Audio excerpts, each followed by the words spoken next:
Well, greetings, everyone. Welcome to the Association of University Research Parks iPark webinar. This is Eileen Walker. I'm Chief Executive Officer of AURP, and I want to thank you so much for joining us today for the iParks webinar series. Today we're going to be talking about connecting with creatives through social media and mobile phones. So before we get started, though, I do want to point out just a couple of the features that are available on this webinar. So first, if you have any technical problems or questions, please use the Raise Your Hand button. It's located on the toolbar in the right-hand panel. So we do have tech support, and we will assist you if you use the chat feature at the bottom of the screen. So right now or at any time during the webinar, please raise your hand if you need assistance or call 1-866-569-3239. And of course, I encourage you to ask questions throughout today's webinar, and you can submit questions all during the presentation by using the chat feature at the bottom right-hand corner of the screen. So we'll pause throughout, we'll be addressing the questions, and we're going to do our best to get to as many as possible. And of course, we'll answer any later on through email if you still have some questions, but just know that you are invited to ask questions today during the webinar. And of course, a recording of today's webinar is going to be available after the presentation. And we'll let you know through email how to access the recording. So right now, I'd like to introduce today's speakers. First, joining us today is Scott Meyer. And Scott and his brother John founded 9Clouds, which is a social marketing firm, and it educates and assists businesses in using technology to connect with customers. And of course, that's what research parks are all about. So Scott and John's interest in entrepreneurship and expertise, they've led to idea sharing. They've helped clients such as Lehigh University, South Dakota State University's Innovation Campus, and I believe that's where their office is actually. Also the Enterprise Institute in South Dakota, the European Union's Periphery Research Program, and then many numerous city chambers and governments.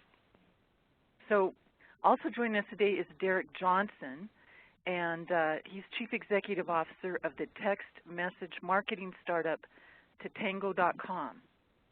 And Tatango has sent over 50 million messages since its launch, and it provides services to a bunch of different kinds of groups: businesses, college organizations, churches, athletic teams, and of course nonprofit groups. So I want to thank you all for being here, and we're looking forward to hearing from you today. Thank you very much. We're excited to be here and be able to share a little bit of knowledge with you guys. Well, Scott, you presented in Minneapolis at our recent conference. So as we learned there, we know that many of our parks, they're in various stages of social media implementation, and I know that's really true with us. I mean, there's some things in social media that I think are real naturals that we all are using, and some of the other stuff might be new to different groups. Perhaps creatives are using more of it than research park directors, or vice versa. So, but based on your interactions in Minneapolis and the meetings with the different people and in the course that you taught in Minneapolis, do you think social media is something that our parks should be utilizing as part of their marketing plan? Yeah, I think social media is a key part to that marketing plan because it allows the research parks to really communicate both internally and externally. And something that oftentimes I notice research parks aren't that good at doing is really saying what they do well. They know themselves, and the people inside the park know that they do a great job, but the outside world isn't really waiting or looking for that information. They need to have it come to them. And so social media is a great way for parks to kind of puff up their chests a bit and say what they're good at, and then attract new tenants and new research and new collaborations through that media. Well, now, Scott, as I mentioned, I think, is your office there at South Dakota State University's Innovation Campus? Yeah, we actually have our office out of the new research park, and it's called the iStation. So we work alongside a lot of small businesses and then help them also get started with social media to really grow from the incubator stage to the more full-out research stage. Well, how is this research park incorporated, like the South Dakota State Research Park, how they incorporated social media, and what do you think is the biggest challenge? Well, the way that South Dakota State started to use social media is connecting with the kind of economic decision makers through LinkedIn especially, where they can talk to specific industries, for example, renewable energy and biotech are some of the focus. So we can actually go out to new startups that we see, connect with them on LinkedIn, and kind of tell them what the services are at the Innovation Campus. The challenge, of course, is always time. That's what everyone's always concerned about. And the way that we kind of solve that is really focusing in on what works. So a service like LinkedIn is great if you're trying to connect with more of the CEO professional crowd.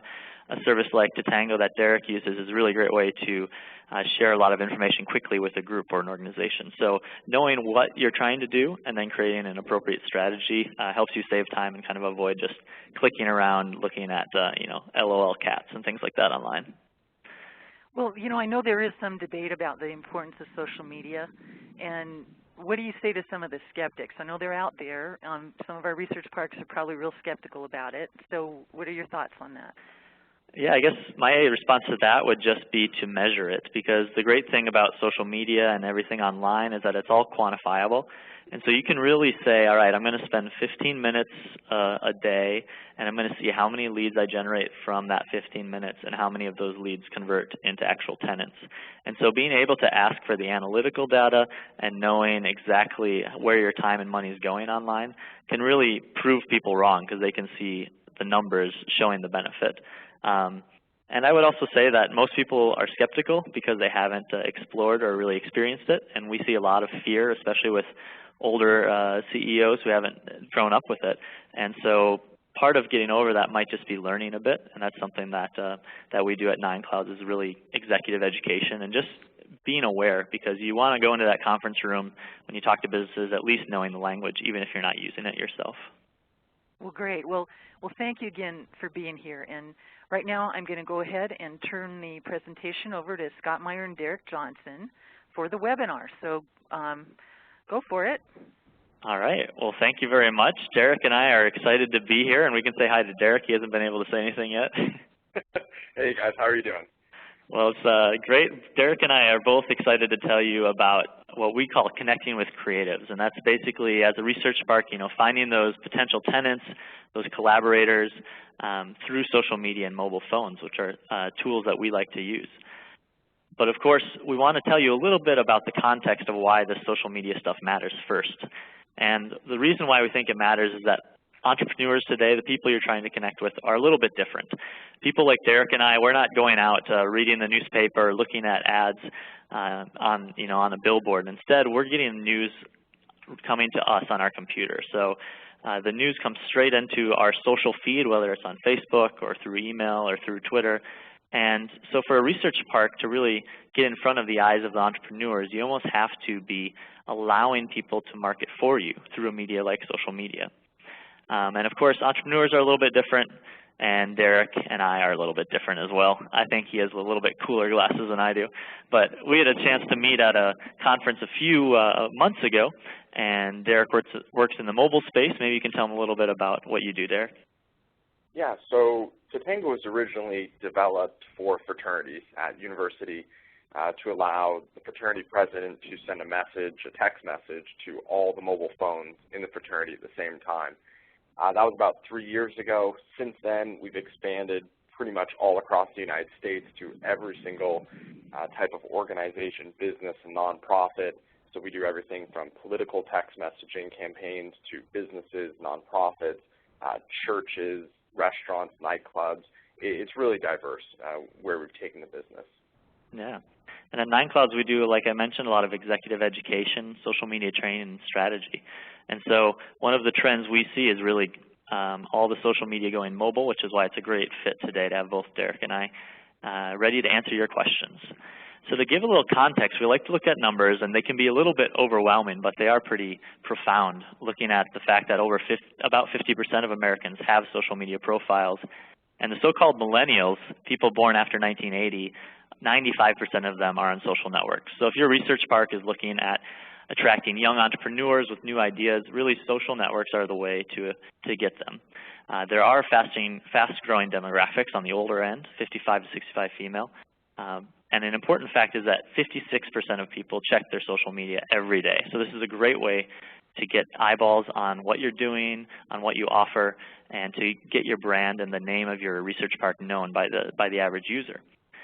A few fun facts. 1 out of 8 couples married this year in the U.S. actually met on social media. So of course there is a social fun element to it. And 48% of people check it before getting out of bed. So you definitely have this availability of reaching people at all hours, and maybe those two stats are a bit related. But at 9Clouds, what we think is really important is this third one, the fact that about 80% of people trust peer recommendations, but only 14% trust ads. And so as a research park, what you can do is really enable your tenants to market for you. Allow them to tell their friends how great your resources are, how great the connections are, and allow them to share the benefits. Because if you just run an ad in a newspaper asking for tenants or in a professional journal, it won't be as trusted as it would be if someone told their friends about it. Also, if you're looking to recruit, social media is very important in that. I think, Scott, going back to those numbers, for those people that maybe are a little bit skeptic, one of the things that we experienced over the last year is a partnership that we had with Ford Motor Company. Yeah. And what happened with that partnership is that I got a call about a year ago, and Ford Motor Company, not just the dealership, like the actual head of Ford Motor Company called me and said, hey, we want to give you a brand new car, and we want to pay for your insurance, we want to pay for your gas, we want to give you an Amex card, we want you to enjoy this car. And I said, well, what's the catch? What do I need to do? And they said, just do what you do naturally and just talk about it. If you like the car, talk about it. If you don't like the car, talk about it also. And they were confident enough in this new car that I would like it, obviously. So what was interesting is they gave that car to 100 people in the United States. It was the Ford Fiesta. It hasn't been brought back into the United States, I think, in like 15 years.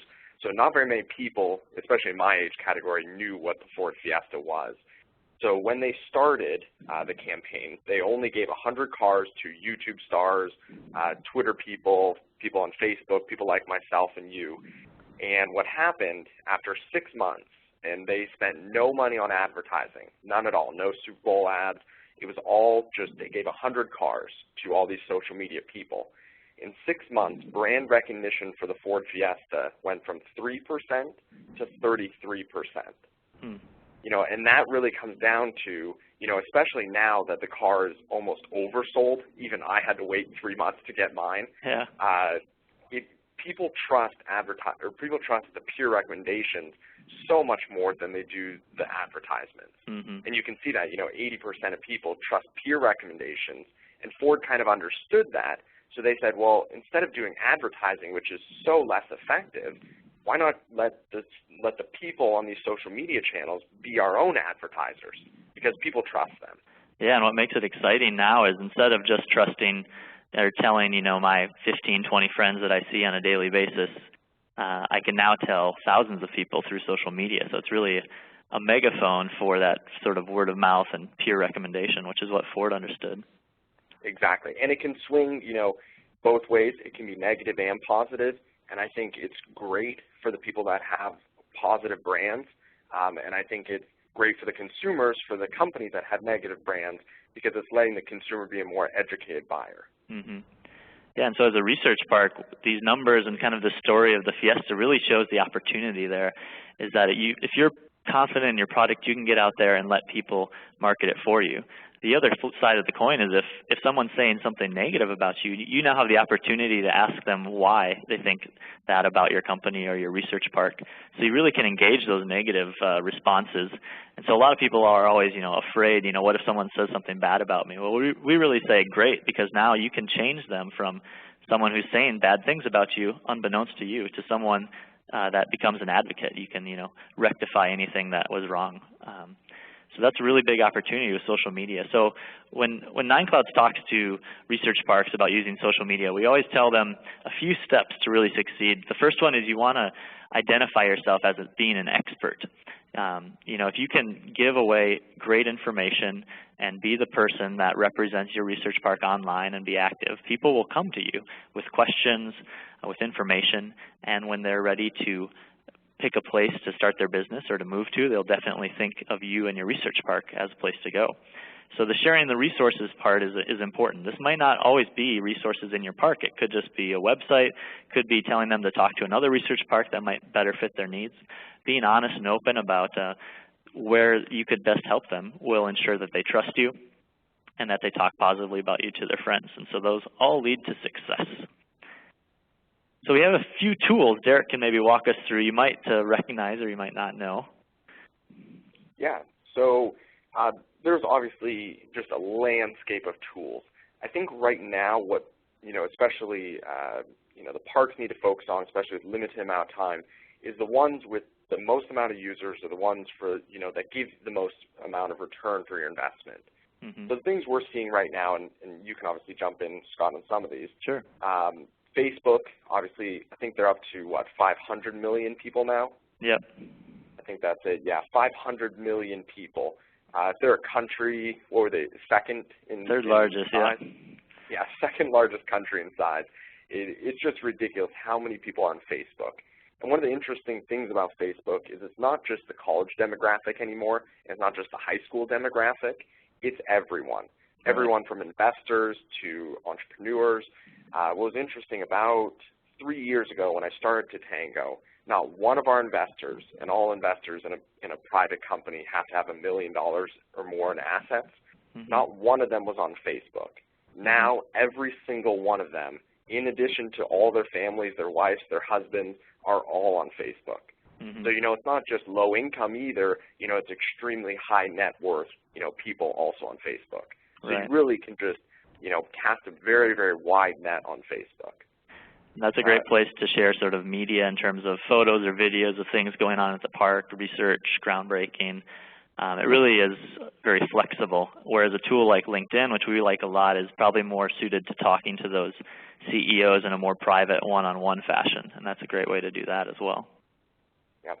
I'm a big proponent right now of the cloud, and the cloud just means not storing anything on your computer, doing it on big servers, located at Google, located at Yahoo, or any one of these, cloud-type services. Google Docs, what it allows you to do is create documents and share it with people within your park and people on the exterior of your park in a virtual setting, so nothing is hosted on your computer, which makes it really easy to share documents. And I think right now sharing things is the most beneficial, part of social media. And Derek, how is that controlled? I'm always a little concerned on Google Docs. I mean, is there a way to make that private to a group, or how does that work? Correct. So there's privacy settings or shared settings, I think they're called. So you can either share it within people within your network that have maybe an access, an email address with your, domain name, or you can share it publicly. Okay, well, that's good to know, because, I mean, that was one of the reasons that I did not really look into Google Docs yet. And one of the interesting things I hear a lot is, Derek, you're storing all, your financials, sensitive information on Google Documents. Obviously, it's private within our internet. And people they still have kind of a stigma. It's, 5, 6 years ago when people were still afraid of putting their credit card in online. What's really interesting, though, is when you really look at security and you think, well, I'm storing stuff within my office on my own servers, the door to access your office usually is less protected than the door to access Google servers. So we look at it as, even if you have the best security in your own office, usually it's higher security, in terms of cost, per security, to actually store it, outside of your office. And we use Google to do all of our external documents and to store all our stuff. Yeah. And that's available if any of the participants are interested at google.com/docs. That'll get you started. So a few of the other tools here on the screen on the right-hand side, Skype and Dropbox, those are really great efficiency tools as well. So Skype you might be familiar with as a video conferencing tool. It allows you to make free phone calls over the internet to other Skype participants. And my favorite feature is that you can share screens. So if you're ever trying to get technical support or help someone in your park, even if they're not there physically, you can look at their screen and watch what they click and tell them, where to click and what to drag down. And it's a great tool for giving tutorials and educating people.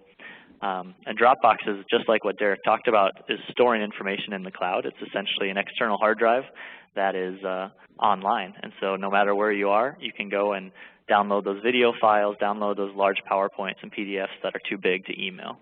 Well, Scott, you know about Dropbox, so I kind of wonder about that, because last night my husband had done some videos actually for a class that he's teaching, and we didn't really know how to get it out to the students, and we were evaluating all these different ways to try to do that.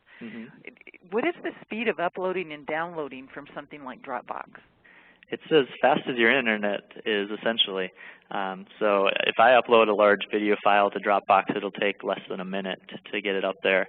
And then each person you can, just like Google Docs, you can invite certain people onto your Dropbox, and you can make different folders with different privacy settings. So maybe I have my classroom video folder that's, shared with 17 people, and they can all download it on their own computers, and it'll just go down at their own speed, whatever their computer's speed is and internet connection is.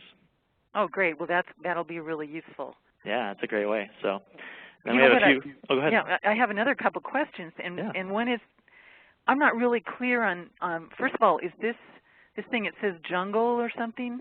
Tungle, yeah. Tungle. Okay, maybe you could tell us about Tungle, Twitter, and Tatango, because I have no idea about some of this stuff. That's Derek's element there, the T words. So you can take those. He likes alliteration, maybe. Okay. Yeah. So Tungle is a great application that allows. I know all of you guys. You've scheduled a meeting. Especially when you're accepting applicants or getting people together. What Tungle allows you to do is it allows you to share your availability. So you could share your availability as a person or even as a park. And then people can suggest times that they would like a meeting with you. So you don't have to do the back and forth through email, no, I'm not available, yes, I'm available, but only between here. Tungle takes all that and puts it into the cloud. It makes it very easy to do. Does that make sense? Yeah, and the thing I like about Tungle, it doesn't say, if you're busy from 1 to 2, it doesn't say what you're doing. It just has it as a blocked out time.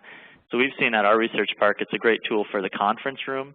If multiple people in the research park want to reserve the conference room, instead of having to go to the secretary all the time and ask what's available, they can just look online on the Tungle site, and they'll see, all right, it's blocked out from 1 to 4. I don't know who's doing it, but it's not available. But at 4:30, I could get in, so then I can just click on and reserve my time. Well, one of the things is I'm wondering, can you share by IP address instead of a domain address, or how do you get recognized by these different places on, as how personal, I guess, is it? Derek, you got that for Tungle? Yeah. Yeah. So I guess you're trying to say, how do you set up an account, or how do you, customize it for your specific park? I think, yeah. How would you customize it for your specific park? So it's much like Facebook, where you just go in, you create an account, and then what Tungle will do is it will give you a link, and then that link will be distributed throughout your park. Okay. And so you could choose who you wanted to allow to see that calendar. So we could basically, if I emailed it to 20 people, those 20 people would have access to look at that calendar online. And it wouldn't matter if they were at the park physically or if they were on the other side of the world. As long as it was emailed to them, they had permission then to access it. And you could block and privatize it based on whoever you want or don't want to see it. Okay. Now we were going to talk about Twitter and Tatango, I think, right? Perfect. Yeah. So Twitter has just blown up over the last, 2 to 3 years. Twitter originally was started more as a person-to-person type application that allowed people to tell other people what they're doing. Now, a lot of people, they come in and go, well, why do I care, what people are doing at all times? the good analogy that I like to use is, Scott, he's on the other side of the United States, and I like to hear what he's up to, but I like to hear, from him in regards to a phone call or an email when it's big things, when he gets married, when he gets a new job, when, he gets a big client. But I don't need to get an email or a phone call about, him going to a really cool nightclub or him, getting a new car, the little things in life. But I do still want to hear about them, but I don't want to receive them in an email or a phone call because it's too small of an update. So what Twitter allows you to do is it allows you to update the people in your life in between those big events. So, hey, I'm going on a little vacation, or, I've just landed a little client. Then Scott can come in and just check in on me. Mm-hmm. What happens, though, with these kind of services, when they're personal services, people to people, is once there's enough people on these services, businesses want to become part of those conversations. Because people to people, part of my life is talking about brands. Well, I just bought a new car, and that's a person-to-person thing, but I bought the car and it was a Ford Motor Vehicle Company, or car. Well, that now I'm talking about a brand. Now, Ford is interested in talking to me because I'm an owner of one of their cars and I'm talking about them publicly. So that's where Twitter has kind of shifted now, is now there's both companies, businesses, brands, and people on Twitter all sharing different experiences, articles, content, and having conversations between the two. So Derek, let me just jump in here, okay? So I am, I've been using email for, longer than I can remember. I mean, I love technology, and I'm really pretty good at technology. The idea with Twitter, though, maybe you can help me with this because, I set up a Twitter account as a research park or maybe as AURP or whatever, and so I get like 300 or 400 followers. Mm-hmm. But I really just want to update like 10 people that say, you know what, I'm going to San Diego this weekend. And the other thing is, I don't want to know where my 300 and 400 people are going this weekend. I only want to know where 3 or 4 of them are. So how do you handle that? So what I'm seeing is there's 2 ways. You can follow someone and someone can follow you. Now, both those things are not connected. So I can follow you and you don't have to follow me. So for big brands like Starbucks, obviously they have millions of people that are following them, but Starbucks, doesn't want to monitor, millions of people that they want to actually follow. So, from your standpoint, if you're a research park, you could follow, 1,000 people and listen to all their comments, but maybe only 5 people actually follow what you're saying. So it isn't connected in terms of the 2. Does that make sense? Well, it does, but you know what I think my question really is that given the fact that all of our research park people are incredibly busy with all sorts of different things, including me, I'm getting 200 emails a day. Mm-hmm. So even if I was getting 10 or 12 Twitters, it's sort of like information overload in a sense. So how do you manage that?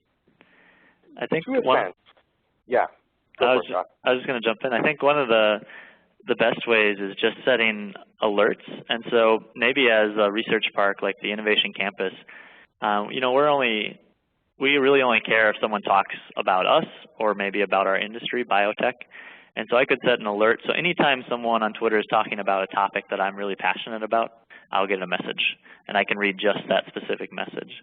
And if I'm really worried about filtering, for example, people that I'm listening to, if I'm listening to 100 people but it seems like too much, I can make groups. So essentially I might have my groups of my family. So I have 6 people in my family, and those are the people I really want to always know what they say. So I look at that column. It doesn't update very often, and I can make different basically categorizations, so I don't have to check it as much. And from a business standpoint, Twitter is very useful to listen in on what people are saying, but it's not like email that you have to keep up with it. It's more, they call it a stream, and I think that's a great word because it's really like a river or stream flowing down, and you can put your nose in and look at what's going on at any moment, but if it passes you by, you don't really care because it's already done. Whereas an email, you're always worried about getting through it, whereas Twitter, you just look in at a moment. Maybe you have some alerts or some groups to really make sure you don't miss the important things, but you don't have to be stressed about keeping up. Well, Scott, you know what, I have to say that I actually have been stressed about that, so I've just kind of like totally disregarded it. But that's good. You did the right thing then. But so the Twitter, so when I get a tweet, does that come to me on my phone like an instant message, or how does that work? Yeah, you can set it up numerous ways. Usually what people do is if they have what's called an @reply, which would mean I'm identifying in a message that I want you specifically to read it. So I might say, hey, Derek, and I would write his name. Lots of times people will make sure that those messages come to them as either a phone message or as an email, because that way I don't miss the ones that are specifically talking with me. But then the other ones I don't worry about getting on my phone because it just would buzz all day and it's a big distraction. And what we always tell people at 9Clouds is really do what works. Don't try to be on all these social networks at once. You might be better suited starting with LinkedIn, and maybe Twitter is just the third one you join, or maybe it's not effective yet. But start with what works, and then you just limit it to the messages that are most important to you. Great. Well, you know what? Now let's talk about Tango. Yeah. So to Tango, I wouldn't say it's a social media tool. Social media is about having a conversation. The Tango is strictly more of an alert system, where it's a one-way type communication, where Twitter, Facebook, it's all about the conversation. So where a research park could use Tatango is for internal and external. And what we do at Tatango is we make creating text messaging campaigns very, very simple. We have national campaigns that take 2 to 3 minutes to set up. This is pretty much how simple the website is, very, very simple layout. So what you could use Tatango for at a research park is to text message, all the people within your research park about alerts, emergencies, things that are coming up. What's crazy about text message marketing, 98% of text messages are read. You can't get that kind of open rate with emails or Twitter or Facebook. Just because, that's an alert system. Twitter, like Scott was saying, was something that you can check in once a day on, and if you miss things, you're not going to be penalized for that. So the open rate or the view rate of Twitter messages is very low, compared to obviously SMS at 98%. Now, one of the interesting things about SMS also is, 90% of all text messages are read within 4 minutes of being received. So what they're saying there is, again, text messages, when you get a text message, the average person is opening it within 4 minutes. So for emergencies and for last-minute updates and changes around the research park, it's going to be your most effective tool to communicate with people. Again, to communicate, not to have a conversation. Mm-hmm. Also, you could also use it outside of your research park.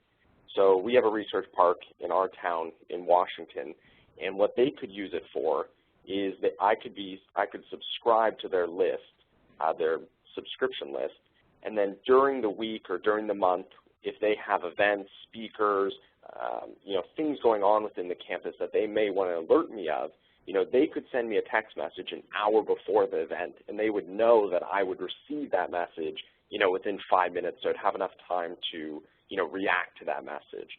So it's a great way to get information both out into your research park and out into the surrounding community. Mm-hmm. Yeah, and I think we can all attest to the fact that we've been sitting across the table from someone who checks their phone as soon as they get a message. So I think it's something that somehow is socially acceptable to check the text messages, but you would never answer your call. So like Derek said, it's a great way to get in touch with people, and whether it's a research park or a soccer club like you see here, lots of good applications. So we wanted to have Derek talk a little bit. He has a few points here about using social media, whether it's Tatango or whether it's Twitter or Facebook, that maybe could help some of our participants. Yeah, so we used to do a lot of social media consulting as we were kind of growing up just to subsidize our revenue. And one of the things I would go in, I would look at these companies and I would see, 6 things across the board that most companies were doing wrong in regards to social media. So what I wanted to do is kind of touch on each one of those 6 things, and then obviously if there's any questions about these, answer that too. The first thing that I see, which is across the board with people starting on social media, is they talk at people, not with people. And it's very interesting why this happens, because in the real world, you guys all go to chamber events or networking events, or you go on dates with your husband or wife, and you talk with people in those interactions. So you say, how was your day? And that's a question, and then they answer that question, and it's a conversation. Well, what happens when people get on Twitter and Facebook, especially as representing companies on Facebook or Twitter, is all they do is they talk at people. So they say, hey, we're having an event. Hey, this is, we're having a special this month, or, hey, this is the discount this day. They're not actually talking to their customers. So it's very weird why, with Twitter and Facebook, people have shifted and they've lost what they've learned in the real world and haven't translated that into the social media space. So with Twitter and Facebook and all these different social media sites, the key is to engage people, not to just talk at them. Again, it's that engagement that you're looking for, because engagement actually gets people, obviously engaged and, fosters that relationship with that person and that company. Well, Derek, could you let me know how do you do that? Like, let's say either on Twitter or Facebook. I'm pretty good at Facebook, but some of these other things, I'm just wondering, what are some ways that you can actually encourage engagement? So the biggest one is to put a question mark. So ask a question. So on Twitter, you could ask a question about people. I live in Bellingham, Washington. How do people in Bellingham, Washington feel about technology growth within the town? And get people starting talking around your company and around industries and topics that you're interested or you have an interest in. And I think what Derek said there really is an important aspect, is really narrowing it in. So he said, hey, people in Bellingham, Washington, what do you think? For your research park, you might want to do that as well and say, we're interested in biofuels. What do industry leaders think about the new legislation on biofuels? All of a sudden, if I'm a biofuel person, I know that they're asking me directly, and I feel more beholden to answer. Whereas if I just throw a question out like, what do you think about this? It's probably less likely to be effective than when you almost say who should be answering the question. And one of the things, too, when you ask that question, use the same things that you use during networking events.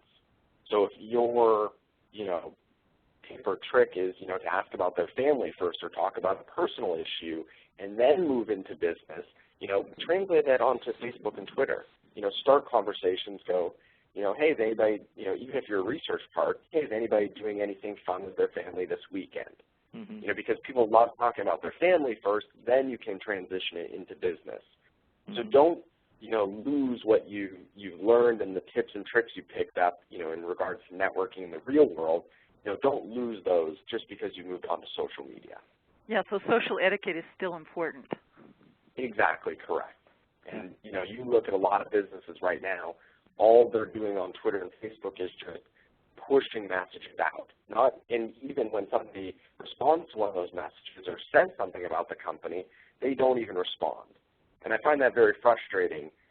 We went into a lot of companies, and companies would pay us $300, $400 an hour to come in, and their question to me would be, somebody said something negative about us online, and it's been 3 days, and we've had everybody in the company look at this message, and we don't know what to do about this message. Well, what I say to them, and why it's ridiculous that they're paying me this amount of money to come in and tell them this, is what would you do if you went to a networking event and there was one person on the left-hand side of the room that said something negative about your company? You wouldn't just stand there, you would go over and talk to them and figure out what was the problem. Don't lose what you've, been taught, in the real world. Don't lose that on Facebook or Twitter. It's the exact same thing. It's just now people, instead of going to networking events, they're spending more time in front of their computer, which makes it more efficient for you guys. Instead of going to all these networking events where there's nobody anymore, you can actually go on your computer, and that's where everybody's hanging out. Mm-hmm. Yeah. So number 2, as people do business with people, still Twitter is about people. Still Facebook is really about people. So what I would encourage you guys to do first and maybe Scott, you might agree or disagree on this one, is that the people within your organization need to first focus on social media, building their personal brands.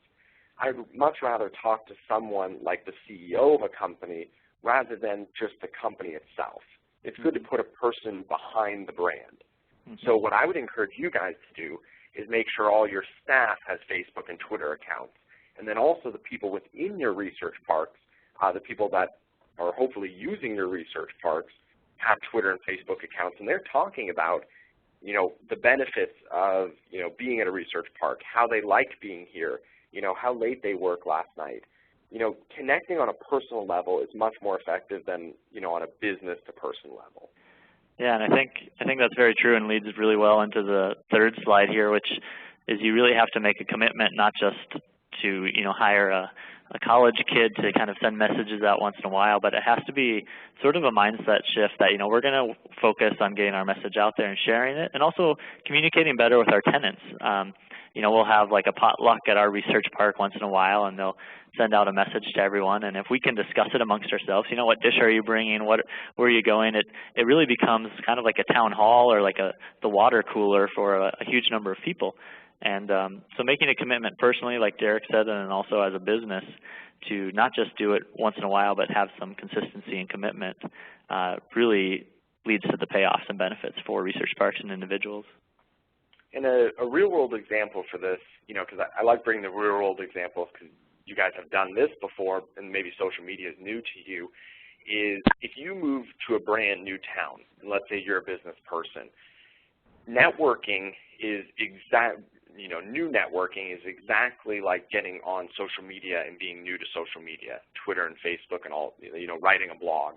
No one's going to know you the first day. And if you go to one chamber event, or you go to one networking event, you're not made. Everybody does not know you. That's your chance just to start growing that seed.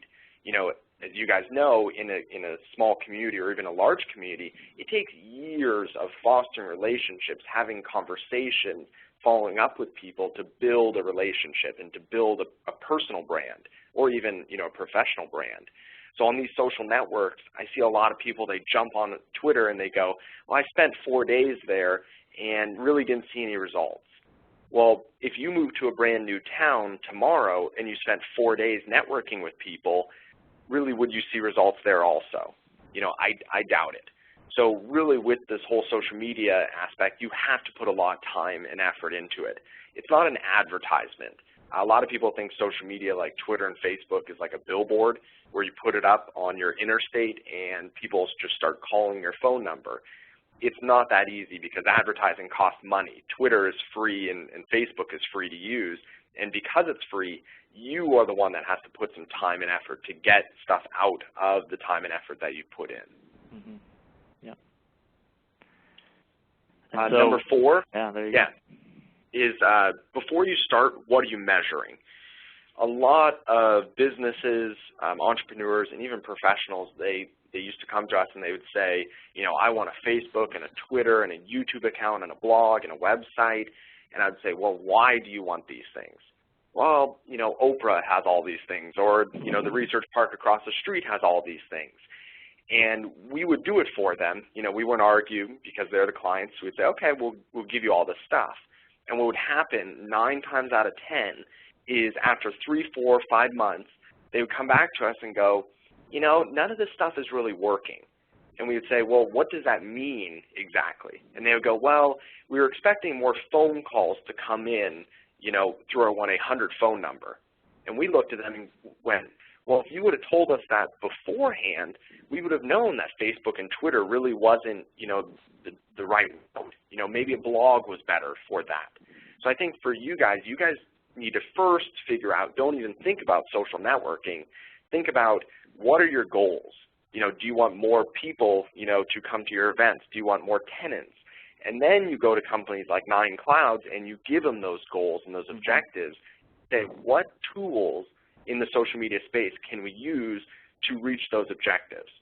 And then when you hire a company like 9 Clouds, 3-6 months out, you can go back, look at those objectives, and see if they've been met. Right, and that's one thing that we offer potential clients and even just visitors is we do a free digital audit. So essentially we'll allow someone like a research park to answer 8 questions, essentially saying we work with B2B or B2C, and we're trying to get a lot of people we don't know or trying to talk to a very few people that we do know.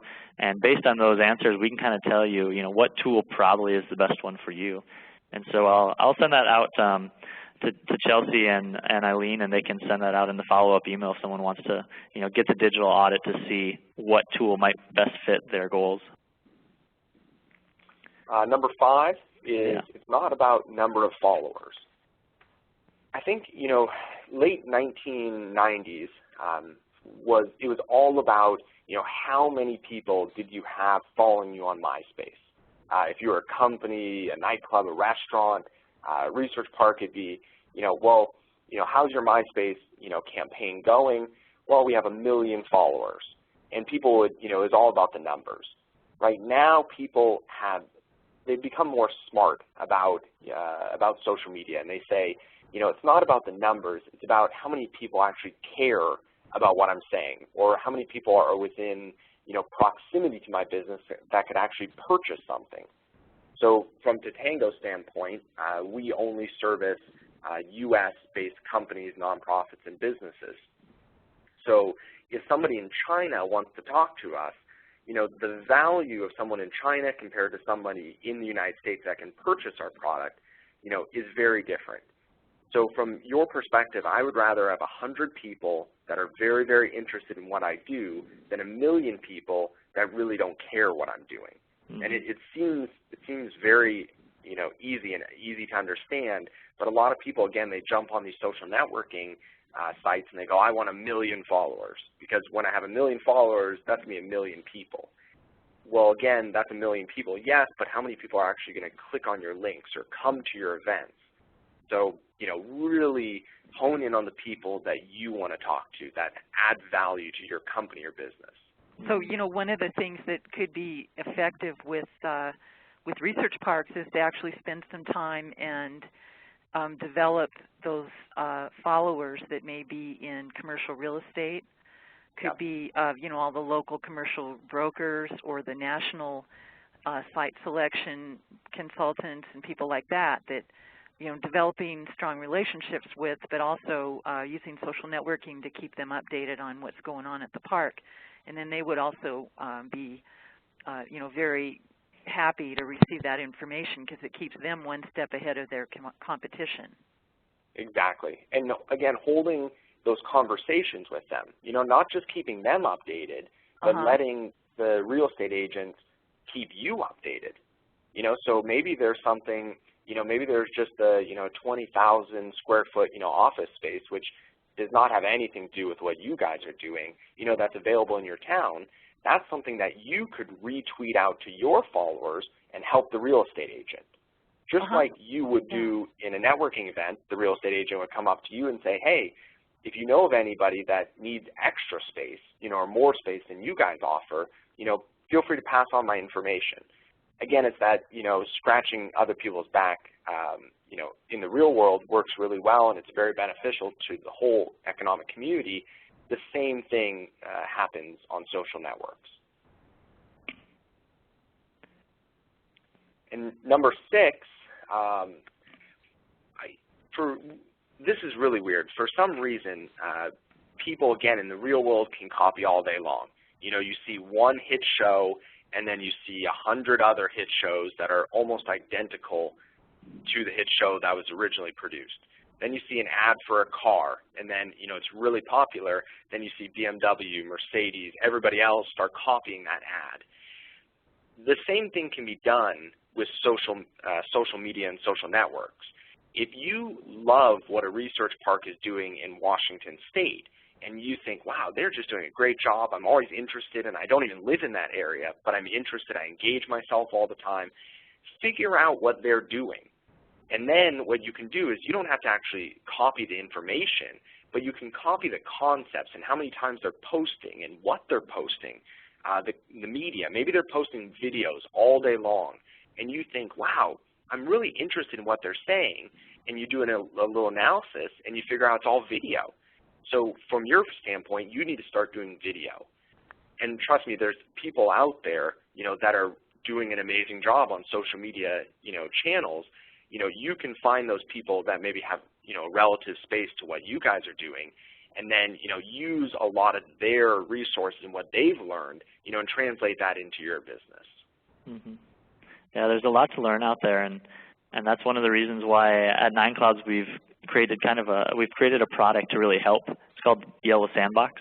And basically it's a tutorial library, so when you go out and you see other research parks or other businesses doing something really interesting and you say, I want to learn how to do that, you can learn how to do that here in the Yellow Sandbox. It's short 1 to 2 minute videos, how to create a video, how to upload a Twitter message, how to sign up for LinkedIn, all those great tools. And so we've created a little link here, yellowsandbox.com/AURP, so you can learn a little bit about research-specific tools. Well, Scott, what I'm wondering, do you have any examples of social media plans? Like, for example, maybe you could talk to us a little bit about the South Dakota plan? Yeah.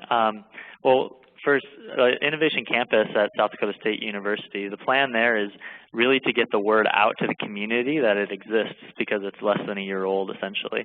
And so in that regards, we're trying to connect with community leaders because there's still a little bit of political resistance to the park in terms of getting grants and getting, telling people to go out there. Some people are afraid it's going to hurt downtown. So there's kind of this little local political issue. So one of the ways that we're trying to address that through social media is to get on LinkedIn and connect with the leaders in the community and invite them to a lot of events and have a lot of open houses and get people in the door, because we find that once they get in the door, they really change their attitude. So our strategy there is to build up our Innovation Campus group page on LinkedIn and to use that as sort of an informational source and also a resource for other entrepreneurs. There's a large university, of course, South Dakota State, in the community, and a lot of the college students aren't sure or don't even know that the Innovation Campus is there. And so we've been inviting college students as well and sending an email to the different entrepreneur classes, inviting them to join us online and give their opinions and ideas on what could best help them. So this really novel concept of using social media to ask people what they want, and then creating the park around the feedback that we get via LinkedIn. We also have a Facebook page that shows more of the photo and videos that happen, and then we also monitor online. So when there's people talking about biofuels or renewable energy and finding location, we hear that. That's one of the services 9Clouds does, and then we provide that lead list to the Innovation Campus so they can directly interact with those people, first online and then hopefully offline on the phone and getting them into the park. So that's a little bit of the long-term strategy we're kind of rolling out over the next 6 to 12 months. So hopefully you guys will be hearing about the Innovation Campus through social media. That's really interesting about how you can really kind of separate out those two groups, where you have the students in entrepreneur class, which is an important group to communicate with, but you've also got the CEOs and the community leaders who have really, they may have some different interests than the folks in the entrepreneur class. So being able to segregate the groups is really an important aspect. Yeah. And one feature, another thing go ahead, too, that I was thinking of is, again, the park that you're working with, Scott, they have you guys in the office actually working for them. Or the parks that don't have you actually in their office and maybe couldn't even afford you, or are thinking, hey, how can we just get started and then hire you in the future? They're doing all the work, to the T 100%. They're doing it all correctly. Start following them and watching what they're doing. Because again, they have consultants behind the brand. They're going to be doing everything correct. So you can look at it and go, wow, that's what they're talking about when they mean talk with people, not at people. Use the resources that are out there that are, somebody else is paying for, to help, your company. And then obviously as you keep scaling, then you'll need their help. And then you also kind of have a reference. You go, wow, last year or so I've been following you guys. You've been doing really good. We need to take this to the next level. I need your help. Yeah.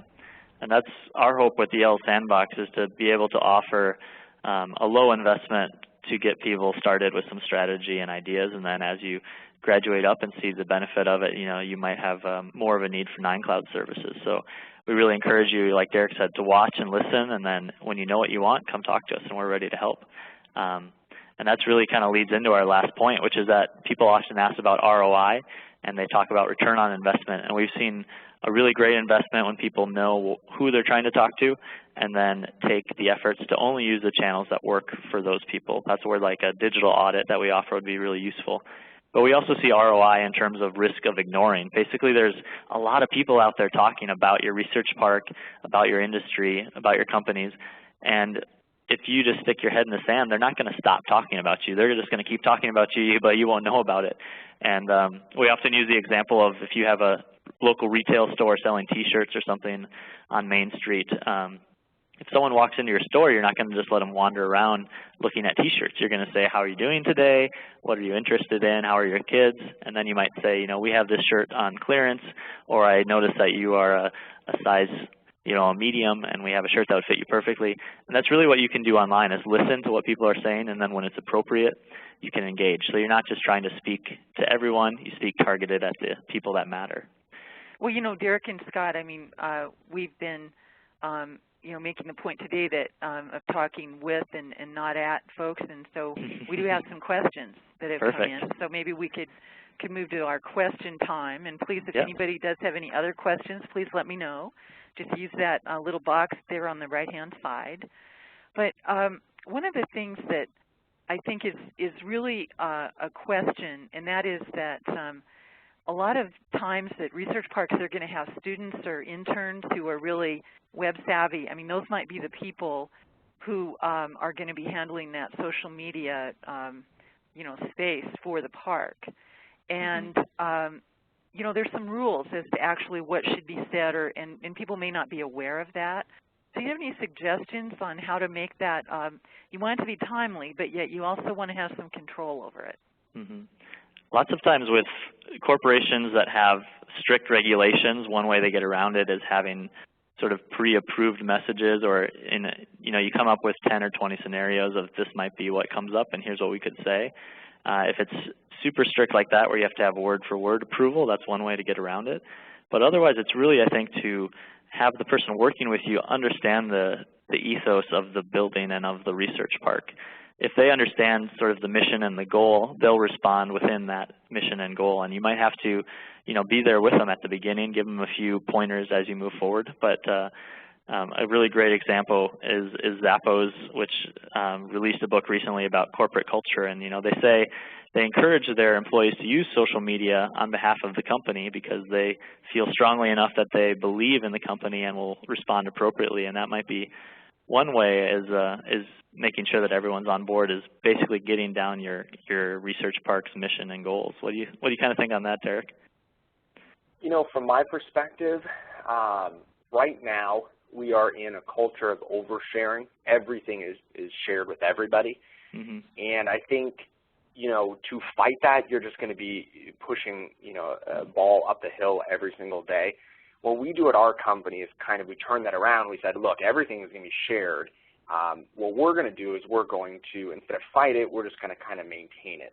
So what we say at our company is everything that is talked about at the company can be shared on social networks, except, unless we say this specifically cannot be shared, because we think that there's more stuff that can be shared than that can't be shared. And I think you'll start realizing that. You'll go, well, we have a lot of financial documents. That's great, but you're not talking or distributing financial documents every single day. You're talking about going out to lunch. You're talking about new people in the research parks. You're talking about events, things like that. So what we do, even on our documents, is we have a little stamp. And when we pass out financial documents, we just stamp it with, this is not, this is not to be shared. And even emails, this is not to be shared. But really, we have to think from our perspective that, most things, if it does not say not to be shared, will be shared. We have this problem with one of our new employees. We hire everybody in our company is under 25, and one of our employees, we had a very, very profitable month, and we had a percentage of profit, and they posted it to Facebook, and they didn't understand that that's something you don't post to Facebook. That's how my generation thinks about things is, well, everything should be posted to Facebook. Even if it's about profit or investors or anything like that, this new world is all about sharing. And I really couldn't even get them in trouble because of the fact that that's the way they were born, is to share pretty much everything. And I didn't have a system in place to say what was to be shared and what was not to be shared, because we talk about everything from where we're going to lunch to what new projects we're working on. Why not share the financials? It seems pretty, for a young person, it seems a logical step. So from my perspective, it's telling people exactly what not to share and then letting them share everything else. Mm-hmm. Well, thank you, Scott and Derek. We really appreciate that. I especially like that idea of having the pre-approved tweets or the pre-approved text message stuff. I mean, that would work for me. Mm-hmm. So, as a former research park director, I think that might work for many of the people out there. Sharing the financials online, that could be taking a step beyond where we feel comfortable. But I want to thank you so much for joining us for the webinar today. I really appreciate that, and everyone who joined us, thank you. I wanted to remind you that materials from the session are going to be available via email, and I encourage you to check out 9Clouds Incorporated and Tatango.com for more information about implementing the social media strategy. And, I also want to tell you about our next iParks webinar. It's really an exciting one, even though it's going to be for those folks that are on lease accounting and reporting. So this maybe you might want to tell your folks in the office, because perhaps the folks today on the call are more marketing types. But this is an incredibly important changes that may be coming up about lease accounting, and that's going to be 1 o'clock Eastern Standard Time on November 16th. Of course, we're going to be, we'll send all that info out to you, but this is in conjunction with the National Association of College and University Business Officers. And so Kevin Byrne from AURP is going to be on it, and I think it's really going to be exciting, so at least for the folks in accounting. So again, thank you so much, and we look forward to seeing you guys on our next webinar. Bye-bye. Okay. Thank you very much. Thanks.